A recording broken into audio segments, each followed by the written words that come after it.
Assalamualaikum warahmatullahi wabarakatuh. Shalom, Om Swastiastu, Nama Budaya, dan Salam Kebajikan. Terima kasih Dewa Juri yang terhormat. Sebelumnya, perkenalkan, saya Devina Azra Fauzia selaku perwakilan dari SMA Negeri 4 Purwokerto, Kabupaten Banyumas. Terima kasih atas kesempatannya.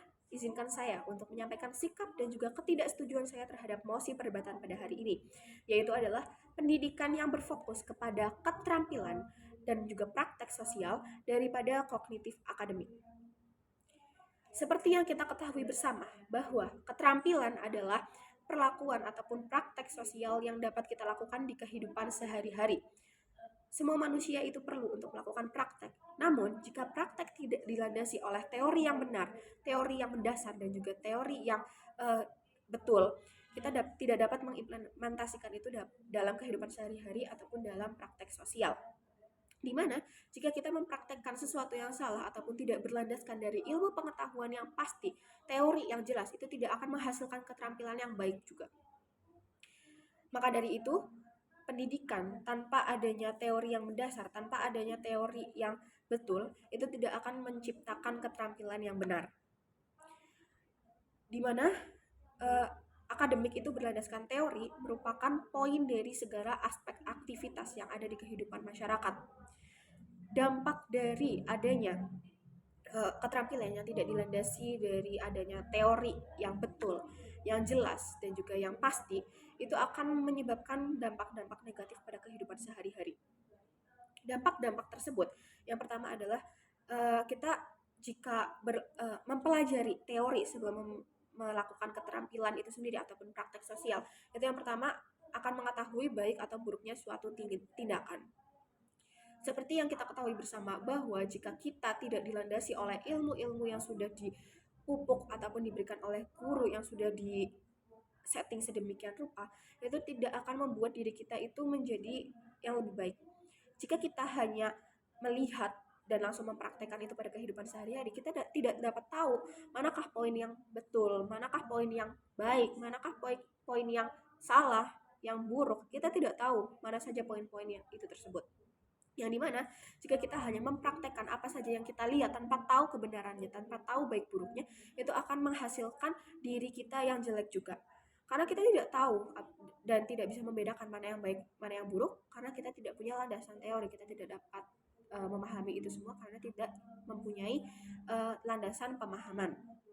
Jadi baiknya sebuah keterampilan yang diawali oleh sebuah teori yang mendasar ataupun ilmu pengetahuan yang mendasar itu seperti itu, yaitu untuk mengukur baik buruknya suatu tindakan dan akan kita contoh ke depannya.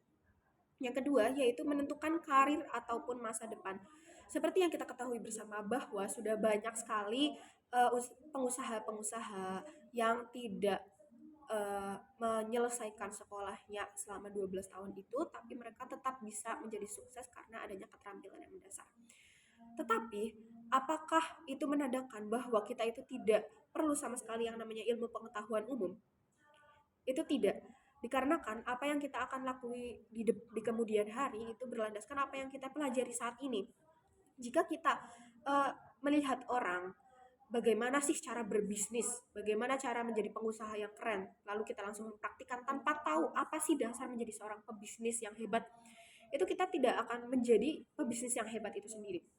Jadi meskipun kita tidak belajar secara resmi gitu di sekolah, tapi kita tuh tetap harus belajar kepada orang yang lebih berpengalaman, di mana itu banyak sekali ilmu-ilmu yang terkandung di dalamnya. Contoh kecilnya, jika kita ingin menjadi pebisnis, kita harus tahu dasar-dasar dari marketing, kita harus tahu bagaimana dasar-dasar menjadi orang yang tahu akan perhitungan-perhitungan di perusahaan. Kita tahu itu semua dan kita memang harus belajar dari orang-orang yang sebelumnya lebih paham atas semua poin tersebut. Jika kita hanya belajar kepada orang-orang dan hanya tahu poin-poin kecilnya tanpa tahu apa pelajaran-pelajaran yang harus kita ambil untuk menjadi pengusaha yang sukses, itu sama saja kita tidak mendapat apa-apa. Jadi untuk menentukan karir kita ke depannya, itu kita tetap harus menjadi orang yang tahu ilmu pengetahuan umum.